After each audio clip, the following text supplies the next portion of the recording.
اللہ تعالیٰ نے یہ بات پوچھی بھی ہے سورۃ المومنون کے آخر میں کہ فحسبتم انما خلقناکم عبثا وانکم الینا لا ترجعون، کہ کیا تم نے گمان کیا تھا کہ تم ایسے بیکار پیدا کیے گئے ہو اور تم لوٹ کر ہماری طرف نہ واپس آؤ گے؟ اگر آخرت کا تصور نکال دیا جائے، زندگی کے تصور کے ساتھ آخرت کے تصور کو مائنس کر دیا جائے، تو پھر زندگی باطل لگنے لگتی ہے، بے مقصد لگنے لگتی ہے، عبث لگنے لگتی ہے۔ آخرت کے تصور کے ساتھ دنیا کی تصویر مکمل ہوتی ہے، دنیا کا جوڑا آخرت ہے۔ اور اللہ تعالیٰ نے فرما دیا کہ جب اللہ نے ہر چیز انصاف اور عدل اور حق کے ساتھ پیدا کی ہے تو جو پیدا کرنے والا ہے وہ ظالم تو ہوتا نہیں۔ جتنے لوگ واپس آئیں گے، جو کہ سبھی کے سب لوٹ کے اللہ کے پاس جائیں گے، تو ہو نہیں سکتا کہ کسی پر ذرہ برابر بھی ظلم ہو جائے۔ افرأیت من اتخذ الہہ ہواہ واضلہ اللہ علی علم وختم علی سمعہ وقلبہ وجعل علی بصرہ غشاوہ فمن یہدیہ من بعد اللہ افلا تذکرون۔ کیا تم نے کبھی اس شخص کے حال پر بھی غور کیا جس نے اپنی خواہش نفس کو اپنا خدا بنا لیا اور اللہ نے علم کے باوجود اسے گمراہی میں پھینک دیا اور اس کے دل اور کانوں پر مہر لگا دی اور اس کی آنکھوں پر پردہ ڈال دیا؟ اللہ کے بعد اب اور کون ہے جو اس کو ہدایت دے؟ کیا تم لوگ کوئی سبق نہیں لیتے؟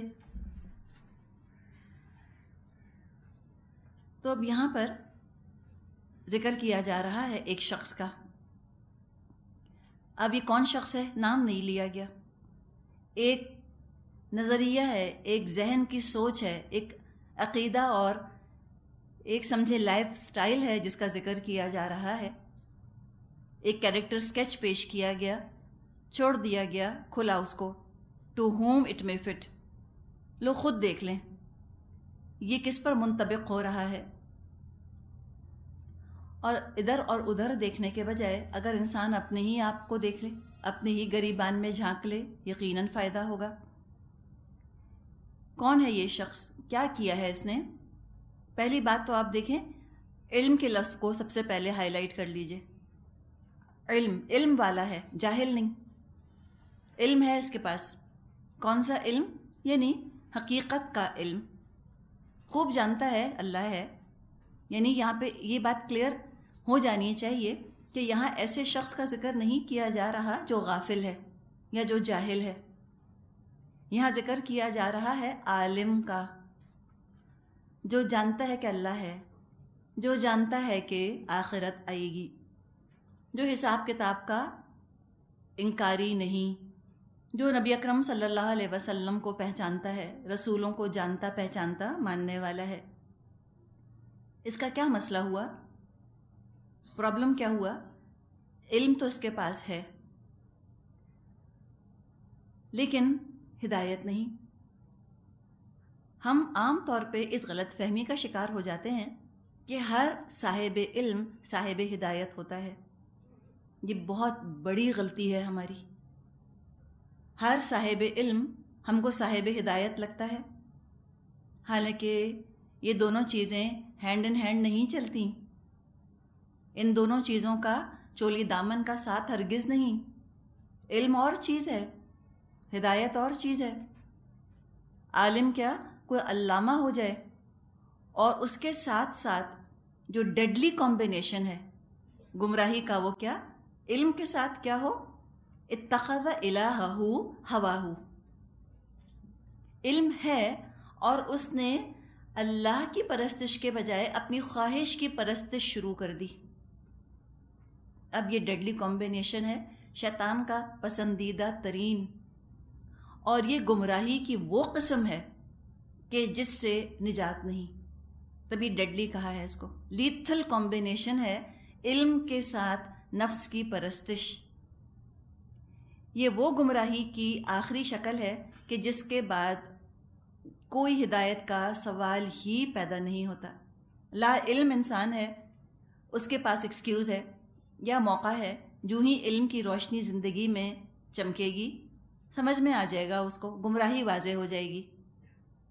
کوئی غافل ہے، جو ہی ہوش میں آئے گا اپنی غفلت کی خطاؤں سے نکل آئے گا، لیکن جس کے سر پر ہدایت کا سورج چمک رہا ہے، جو کہ پورے ہوش و حواس میں ہے، پورے اپنے سینسز میں ہے، خوب سوچتا سمجھتا ہے، عقل والا، علم والا ہے، اور اس نے یہ سوچا سمجھا فیصلہ کیا ہے کہ مجھ کو شریعت پہ عمل نہیں کرنا، بلکہ اپنے علم کو وہ استعمال کر رہا ہے شریعت کو بگاڑنے میں، بجائے کہ شریعت کو پروان چڑھانے اور شریعت کو سپورٹ کرنے میں اپنے علم کو لگاتا، اس نے اپنے علم کو شریعت کو گرانے میں استعمال کرنا شروع کر دیا۔ اور یہ ایسے لوگوں کی کبھی کمی نہیں رہی۔ تو ہم بھی اس حسن ظن سے نکل آئیں، ہم اس بول پن سے نکل آئیں کہ کوئی ہے بہترین عربی بولتا ہے، کوئی بہترین علم رکھتا ہے، تجوید اور گرامر اور ترجمہ اور تفسیر تو وہ یوں بیان کرتا ہے کہ لگتا ہے کہ پتہ نہیں کیا کدھر کا علامہ اتر کر آ گیا۔ ہم کہتے ہیں ہاں ہدایت پر ہوگا، جو کر رہا ہے ٹھیک کر رہا ہے۔ تو علماء جو تھے پچھلے دور کے، اور امام غزالی رحمۃ اللہ علیہ نے بھی اسی قسم کا مضمون، یعنی ایگزیکٹ الفاظ تو کوٹ نہیں کیے جا رہے، یہ مضمون انہوں نے بیان کیا ہے علماء کے بارے میں۔ وہ کہتے ہیں لوگوں سے کہ تم علماء سے صرف ان کا علم لو، تم علماء سے علم لو، عمل مت دیکھو۔ جب ہم علماء کا عمل دیکھنے لگ جاتے ہیں، بجائے سنت کو ایک عمل کا چراغ بنانے کے بجائے، عمل کی رہنمائی بجائے سنت سے لینے کے، ہم جب علماء کے عمل کو اپنے لیے دلیل بنا لیتے ہیں، یہ بہت زبردست خطرے میں اپنے آپ کو ہم ڈال رہے ہوتے ہیں۔ آپ کو یہ بات سمجھ میں آئی؟ آپ کو اہمیت کا اندازہ ہو رہا ہے کہ کتنی اہم یہ بات ہے؟ ہمارا مسئلہ یہ ہے نا، ہم کہتے ہیں وہ تو عالم ہے، وہ تو یوں کرتا ہے، وہ تو یہ عالم ہے، وہ تو یوں کرتا ہے۔ کیا پتہ کوئی ایسا واقعہ آپ نے دیکھا ہو، کسی کی آپ کی نظر میں بے انتہا عزت ہو، آپ کی نظر میں کوئی شخص امام ہو، اور آپ اس کے گھر جائیں اور آپ کو کچھ اسلام نظر نہ آئے، آپ تو دنگ رہ جائیں، دیکھ کر گنگ ہو جائیں، تو کیا اس کی بدعملی کی وجہ سے کیا ہم اپنا عمل اس کے حساب سے کریں گے؟ اس لیے کہ وہ امام بڑا زبردست ہے، باتیں بہت عمدہ کرتا ہے۔ ہم یہ سمجھتے ہیں کہ جو باتیں بہت اچھی کرتا ہے اس کا عمل بھی بہت ہی اچھا ہوتا ہے۔ یہ ہمارا بھولپن ہے، یہ ہمارا بچپن ہے۔ اس ذہنی بچپن سے نکلیں باہر۔ جیسے بچپن میں انسان آئیڈیلسٹک ہوتا ہے نا، ہر چیز لگتی ہے بالکل اس کو ٹھیک، ہر چیز بالکل درست ہوگی، اور بعض دفعہ یہ آئیڈیلسٹک سٹیج انسان کا زندگی میں آگے تک چلتا ہے، اس لیے کہ اچھائی کا نتیجہ اچھائی دیکھتے ہیں، برائی کا نتیجہ برائی دیکھتے ہیں۔ یوں سوچتے ہیں کہ محبت کریں گے تو سب اچھا رہے گا، نفرت نہیں کریں گے، بدلہ نہیں لیں گے تو بھی بہت اچھی بات ہوگی۔ انسان ایسا ایک بھولا رہتا ہے کہ اچھائی کا جواب اچھائی سے ملتا ہے، برائی کا جواب برائی سے ملتا ہے۔ پھر زندگی گزرتی ہے، تجربات ہوتے ہیں، منہ کی کھاتا ہے انسان، تلخ تجربے ہوتے ہیں، اس کو سارا بھولپن رخصت ہو جاتا ہے، سب سمجھ آ جاتی ہے حقیقت زندگی کی، کہ ضروری نہیں کہ جس سے آپ نے محبت کی، جس کا آپ نے لاڈ کیا، اس محبت کا جواب آپ کو محبت ہی سے دے۔ بعض دفعہ تو وہ اس قدر وینم کے ساتھ، اس قدر کڑواہٹ اور زہر کے ساتھ آپ پہ حملہ آور ہوتے ہیں کہ ان کی تلخی انسان کو حیران کر دیتی ہے کہ میں نے کیا بگاڑا تھا اس کا، اس نے کیوں کیا میرے ساتھ اس طرح سے۔ اور یہ تجربات سکھاتے ہیں، انسان کو ریئلسٹک بناتے ہیں، انسان میچیور ہوتا ہے۔ بالکل جیسے زندگی کا سفر ہوتا ہے ایسے ہی ایمان کا سفر ہوتا ہے۔ ایک ہوتا ہے ایمان کا بچپن۔ ایمان کا بچپن کیا ہوتا ہے کہ انسان بڑا سٹاری آئیڈ ہوتا ہے، ایسے اس کی آنکھوں میں تو تارے چمک رہے ہوتے ہیں، کسی علم والے کو یوں دیکھتے ہیں حسرت سے، کہتے ہیں اتنے علم والے ہیں، یہ تو سیدھے جنت میں جائیں گے، فیصلہ کن بات، فیصلہ کر دیا، حساب لے لیا ان کا۔ کہتے ہیں ظاہر ہے علم اتنا ہے، اتنا پیارا بول رہے ہیں تو عمل کتنا پیارا ہوگا۔ فرض کر لیا خود ہی کہ جیسے ہم کو اس وقت ممبر پر بیٹھے نظر آ رہے ہیں، یہ زندگی میں بالکل ایسے ہی ہیں، اس سے بھی زیادہ چاند کے ٹکڑے ہوں گے۔ پھر ان سے پالا پڑنا شروع ہوتا ہے، اپنائیت شروع ہوتی ہے، اور اکثر و بیشتر کیا ہوتا ہے؟ Familiarity breeds contempt. جب اپنائیت بڑھتی ہے پتہ چلتا ہے کتنے کھوکھلے ہیں، کتنے ہولو ہیں، کچھ بھی نہیں. اور جب ان کے علم سے متاثر ہو کر آئے ہوتے ہیں اور ان جیسا عمل کرنا چاہ رہے ہوتے ہیں، اس کے دو نتیجے نکلتے ہیں. جو بڑے مخلص ہوتے ہیں بعض دفعہ وہ بالکل بپھر ہی جاتے ہیں علم سے، دین سے برگشتہ ہو جاتے ہیں، کہتے ہیں چھوڑو، کیا فائدہ اس علم کا، ان کو علم نے کیا فائدہ دیا. یہ ایسے گمراہ ہیں، قرآن پڑھ کے یہ کون سے ٹھیک ہو گئے، جب یہ نہیں ٹھیک ہوئے تو ہم بھی نہیں ٹھیک ہو سکتے، تو چھوڑو، رہنے دو. وہ واپس کفر کی طرف اور بے علمی کی طرف لوٹ جاتے ہیں، علم کا سفر ہی ترک کر دیتے ہیں. ایک یہ ری ایکشن ہوتا ہے بے عمل عالم کو دیکھ کر. ایک بے عمل عالم کو دیکھ کے کچھ لوگوں کو فرار کی راہ مل جاتی ہے، کہتے ہیں واہ یہ تو بڑا اچھا کمبینیشن ہے، اللہ اللہ کرتے رہو اور دنیا دنیا حاصل کرتے رہو. یہ بھی تو عالم، یہ بھی تو یہی کر رہے ہیں، اور یہ عالم کر رہے ہیں تو یہ ٹھیک ہی کر رہے ہوں گے. تو ایسے عالموں کے ساتھ دو رد عمل ہوتے ہیں، یا لوگ بالکل متنفر ہو جاتے ہیں ان سے اور ان کے علم سے بھی فائدہ حاصل نہیں کرنا چاہتے، یا لوگ ان سے بے حدی محبت کرنے لگتے ہیں. ان کی شکل میں ان لوگوں کو اپنی نجات نظر آ رہی ہوتی ہے، کہتے ہیں واہ اس سے اچھا اور کیا کمبینیشن ہے، دین اور دنیا دونوں، دین کی باتیں کرو اور دنیا حاصل کرو. یہ عالم بھی تو یہی کر رہے ہیں. تو یہ دنیا پرست عالم پھر نیو لوگوں کو بھٹکاتے ہیں، تلبس الحق بالباطل، حق اور باطل کو ملا جلا دیتے ہیں، عجیب ہی کھچڑی پکا دیتے ہیں. تو یہ خود بھی انتہائی خطرناک. کبھی ایسے عالم سے پالا پڑے، واسطہ پڑے، علم لے لے انسان، اور دوسرے کوئی عالم، اب اپنے ذہن میں اس وقت کسی بھی ہستی کا نام لے آئیے جس کو کہ آپ عالم سمجھتی ہیں، اس کے عمل کو آپ کو اپنے لیے دلیل نہیں بنانا. اگر وہ سنت کے مطابق عمل کر رہا ہے الحمدللہ اجر پائے گا. اگر وہ سنت سے ہٹ رہا ہے، اس کا سنت سے ہٹنا کوئی صحیح ہونے کی دلیل نہیں. ہمیں تو عمل کے لیے رہنمائی لینی ہی نبی اکرم صلی اللہ علیہ وسلم سے ہے. اور اللہ تعالیٰ نے فرما دیا ان کنتم تحبون اللہ فاتبعونی یحببکم اللہ یغفر لکم ذنوبکم. اگر تم اللہ سے محبت کرتے ہو تو تم میری پیروی کرو، نبی اکرم صلی اللہ علیہ وسلم کی پیروی کرو، اللہ تم سے محبت کرے گا، تمہاری خطاؤں سے درگزر فرمائے گا. تو ایک ایک عمل جب اللہ کے رسول کا ہمارے سامنے موجود ہے تو ہمیں عالموں کے عمل سے کیا مطلب؟ اور وہ بھی انسان ہیں، ان کو مت اتنی بڑی آزمائش میں ڈالیں، ان کو مت پیڈسٹل پہ چڑھائیں اس طرح سے. ان کا عمل اگر ہے، اچھا عمل ہے، تو کون سی خوبی ہے، وہ بھی تو سنت ہی پر عمل کر رہے ہیں. اور جیسے ان کو حق حاصل ہے سنت پر عمل کرنے کا، ان کے لیے سنت مہیا ہے، اویلیبل ہے نمونے کے طور پہ، اسوہ حسنہ کے طور پہ، ایسے میرے اور آپ کے لیے بھی اویلیبل ہے. ہم تو اس کو نمونہ بنائیں گے. تو اگر ہم علم کے ساتھ ہدایت کو لازم اور ملزوم سمجھتے ہیں، یہ آیت ہماری غلط فہمی دور کرنے کے لیے کافی ہے. نبی اکرم صلی اللہ علیہ وسلم نے ارشاد فرمایا ہے کہ جو شخص علم میں دین حاصل کرتا ہے اور اس لیے حاصل کرتا ہے کہ علماء کے سامنے فخر کرے گا، یعنی وہ بھی علماء کے پینل پر جا کر بیٹھے گا اور بڑا خوش ہوگا کہ دیکھو میں بھی ان کا ہم پلہ ہو گیا، یا بے علم لوگوں سے جھگڑنے کے لیے علم حاصل کرے گا کہ دوسروں پر، جاہلوں پر، کم علم لوگوں پر روب جھاڑے جا کر، بڑا مزہ آ گیا ڈومینیٹ کرنے میں، اس لیے علم حاصل کیا تھا، یا لوگوں کے چہرے اپنی طرف کرنے کے لیے، یعنی شہرت حاصل کرنے کے لیے. ان تین مقاصد میں سے اگر کسی مقصد کے لیے اس نے علم حاصل کیا تھا تو آپ نے فرمایا اللہ تعالیٰ اس کو آگ میں ڈالے گا. یہ علم اس کا جہنم کا ایندھن ہی بنے گا. کتابوں پر بھی آگ بہت اچھی بھڑکتی ہے، یاد رکھیے گا. تو یہ ایسا کتابی علم، یہ صرف اور صرف آگ بھڑکانے میں معاون ثابت ہوگا. اور بس علم اتنا حاصل کر لیا کتاب کی حد تک اور آگے عمل نہ کیا تو کیا فائدہ؟ یہ علم کے پلندے نجات نہ دلائیں گے. اللہ تعالیٰ کسی کے اعمال نامے میں یہ نہ دیکھے گا کہ اچھا بڑے عالم تھے، واہ ایسی اچھی تجوید تھی، واہ اتنا اچھا ترجمہ، اتنی تم نے اعلیٰ ڈگری لی تھی اسلامیات میں، تم اتنے پڑھے لکھے تھے، تم نے پی ایچ ڈی کر لیا تھا، تم کو لوگ علامہ کہتے تھے، بھئی تم تو بہت عالم فاضل ہو، چلو جنت میں. یہ نہیں ہوگا. اللہ کسی کی ڈگریوں سے متاثر نہیں ہوتا. صحابہ کے پاس کون سی ڈگری تھی بتائیے؟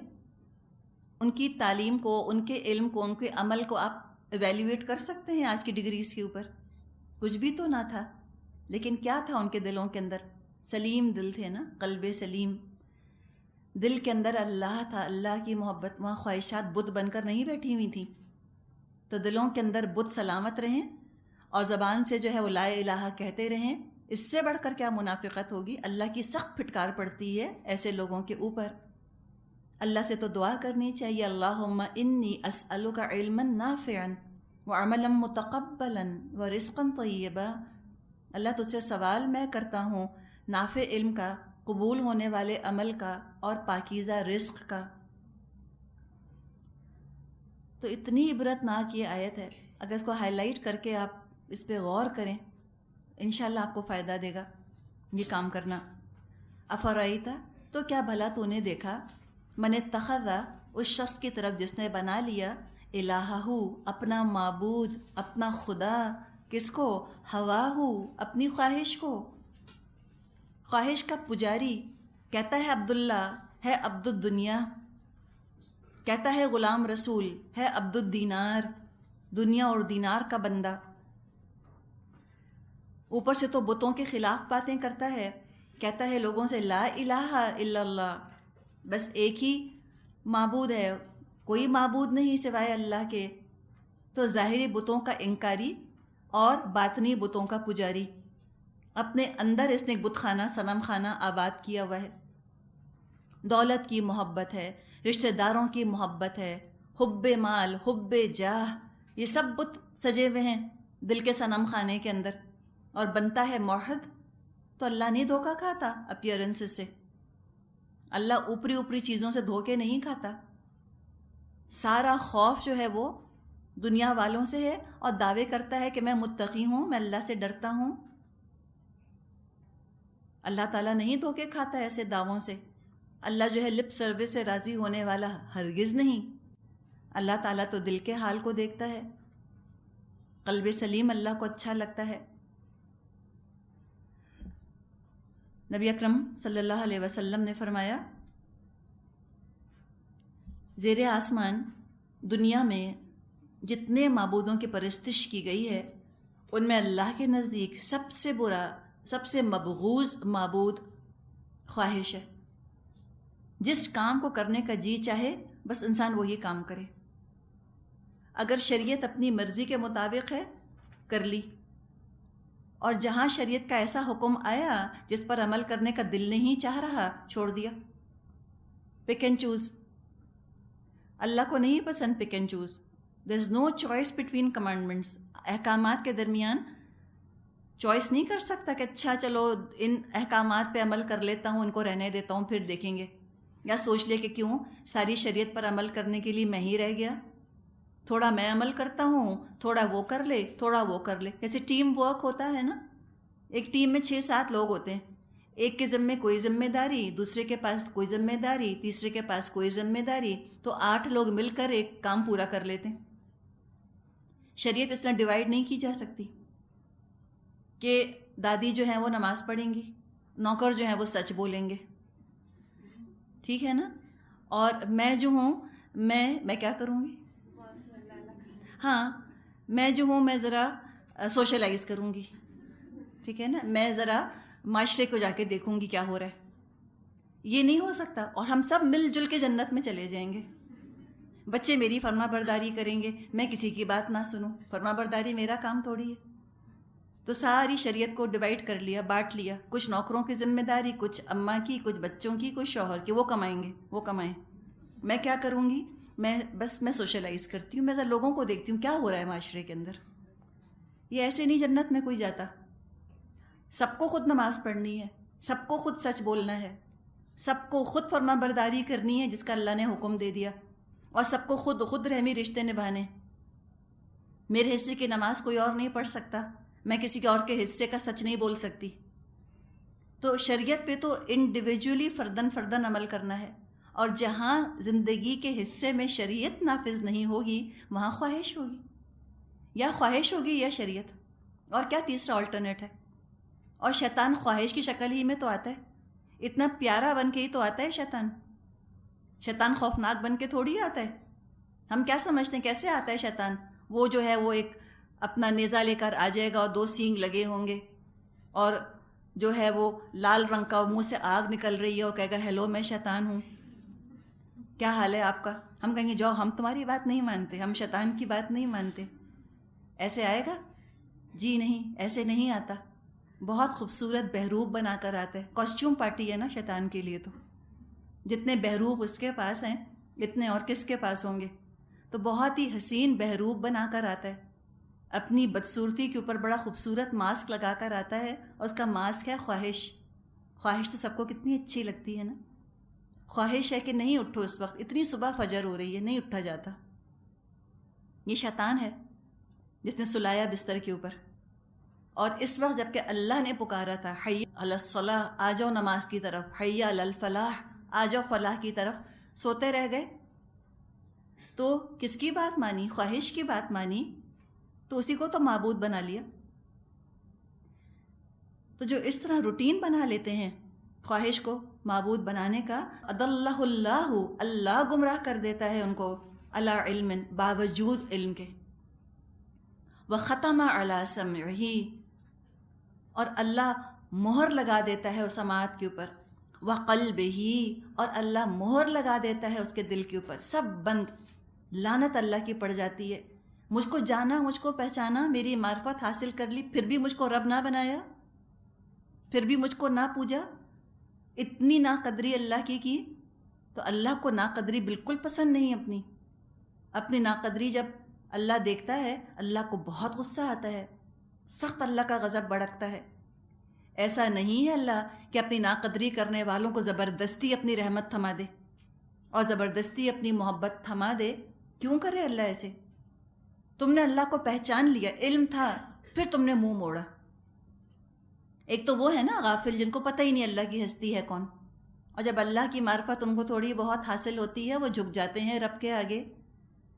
اس نے تو خود چوائس کی ہے، خوب سوچ سمجھ کے. عقل مند بہت ہے، علم بہت ہے، بڑا ذہین ہے. تو یہ آیت ہے ہی ذہین لوگوں کے ڈرنے کی. اسی کے ذہین لوگ ہی دراصل کیموفلاج کرتے ہیں اپنی خواہش کو. چل رہے ہوتے ہیں خواہش کے پیچھے، کہہ دیتے ہیں اللہ کی عبادت ہو رہی ہے. اس کے لیے ذہانت چاہیے نا، اس کیموفلاج کے لیے. یہ بہروپ بھرنے کے لیے بیوقوف نہیں کر سکتے یہ کام. ابو الفضل اور فیضی کی ہم کئی دفعہ بات کر چکے. علم والے تھے لیکن اللہ کو نہ پوچھتے تھے. ہر عالم اللہ کو تو نہیں پوچھتا. دنیا کے پجاری تھے تو دین الہی بنا ڈالا انہوں نے اکبر کے لیے. اور جتنے فتنے اٹھے ہیں اسلام کے اندر اور اسلام کے خلاف، اسلام سے باہر، عقل والوں نے اٹھائے. بیوقوف کیا فتنہ اٹھاتا ہے؟ بیوقوف بیچارہ کوئی فتنہ نہیں اٹھا سکتا. اس کی حماقت، اس کی بیوقوفی اس کی حفاظت ہے ایک طرح سے. تو کم عقل ہونا بہتر ہے بجائے کہ انسان جو ہے وہ ایول جینیس ہو جائے. تھوڑا سا بھولا بھالا ہونا بہتر ہے عیار ہونے کے، مکار ہونے کے مقابلے میں. سمجھداری اور چیز ہے، چالاکی اور چیز ہے. اللہ سے حکمت مانگا کریں، یہ عقل کی بہترین شکل ہے حکمت. اور اللہ سے مکاری اور عیاری سے پناہ مانگا کریں. اللہ ہمیں مکاری سے بچائے، ایک کنائونگ مینٹیلٹی نہ ہو. بہت اچھا ہوتا ہے مومن. حدیث میں بھی مضمون آتا ہے کہ مومن بھولا بھالا ہوتا ہے اور کافر نہ مکار ہوتا ہے. مومن اتنا بھولا بھالا ہوتا ہے، اپنی غلطی دیکھتا ہے تو اتنا پریشان ہوتا ہے، رونا دھونا شروع کر دیتا ہے. بس وہ تو گر ہی جاتا ہے اللہ کے آگے کہ اللہ میں کیا کروں، مجھ سے غلطی ہو گئی. اور یہ جو منافق ہوتا ہے، یہ جو عیار چالاک انسان ہوتا ہے، یہ کہتا ہے مجھ سے تو غلطی نہیں ہوئی، یہ تو گنجائش موجود ہے شریعت کے اندر. اور کھینچ تان کے وہ ثابت کر دیتا ہے کہ جو میں نے کام کیا ہے شریعت کے مطابق کیا. تو اللہ تعالیٰ پھر مہر ہی لگا دیتا ہے. سچ کی جھوٹ کی پہچان ہی ختم ہو جاتی ہے، سب گڈمڈ ہو جاتا ہے. وَجَعَلَ عَلَى بَصَرِهِ غِشَاوَةً، اور اس کی آنکھوں پر اللہ نے پردہ ڈال دیا. فَمَن يَهْدِيهِ مِن بَعْدِ اللَّهِ، اللہ کے بعد اب کون ہے جو اس کو ہدایت دے؟ کتنی محرومی ہے کہ جو ہدایت کا سورس، ہدایت کا ذریعہ تھا، اسی کی طرف پیٹھ پھیر کے کھڑے ہو گئے. تو پھر اب ملے گی کہاں سے؟ جو پانی اٹھا کر پھینک دے تو پیاس کہاں سے بجھے گی؟ شدت کی آپ کو پیاس لگ رہی ہو کوئی بہترین کولڈ ڈرنک، بہترین جوس آپ کے سامنے لے آئے، آپ کہیں گے نہیں، صرف ایک گلاس پانی، صرف ایک گلاس پانی چاہیے۔ تو جس طرح پانی پیاس بجھاتا ہے، اس طرح علم اور ہدایت اس کا صرف ایک سر چشمہ ہے، وہ ہے اللہ کی ذات، اس کے علاوہ کہیں سے ہدایت نہیں ملتی۔ فرمایا افلا تذکرون، کیا تم لوگ کوئی سبق حاصل نہیں کرتے؟ تو یہ ایک شیڈ ہے جو کہ بیان کیا گیا بے یقینی کا۔ جیسے آج ہم دیکھتے ہیں کہ کئی طرح کے نظریات ہیں، کئی طرح کے عقائد ہیں، یعنی کفر کی کئی شکلیں ہیں نا جو نظر آتی ہیں۔ تو جیسے آج یہ کفر کی مختلف شکلیں موجود ہیں، ایسے آج سے 1400 سال پہلے جب قرآن نازل ہو رہا تھا، اس زمانے میں بھی ڈفرینٹ شیڈز آف اوپینین موجود تھے، مختلف آراء تھیں۔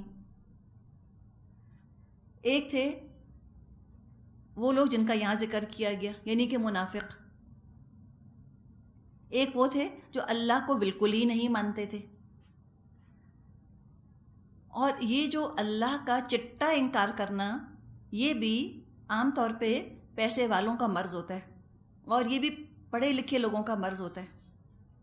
ایک بیچارہ غریب جو ہے اور ان پڑھ جو ہے، وہ فطرت سے قریب ہوتا ہے، اس پہ کوئی آرٹیفیشل ردے نہیں چڑھے ہوتے نا، نقلی ردے، آرٹیفیشل ونیئرز نہیں چڑھی ہوتی ہیں ابھی اس کے اوپر، علم کی تہیں نہیں چڑھی ہوتی ہیں اس کے اوپر، جنہوں نے ہدایت کے نور کو بالکل ہی بلاک کر دیا ہو۔ وہ فطرت سے قریب ہوتا ہے اور وہ اللہ رسول کی بات مانتا ہے۔ بعض دفعہ یہ علم ایک بیریئر بن جاتا ہے، آڑ بن جاتا ہے انسان اور ہدایت کے درمیان۔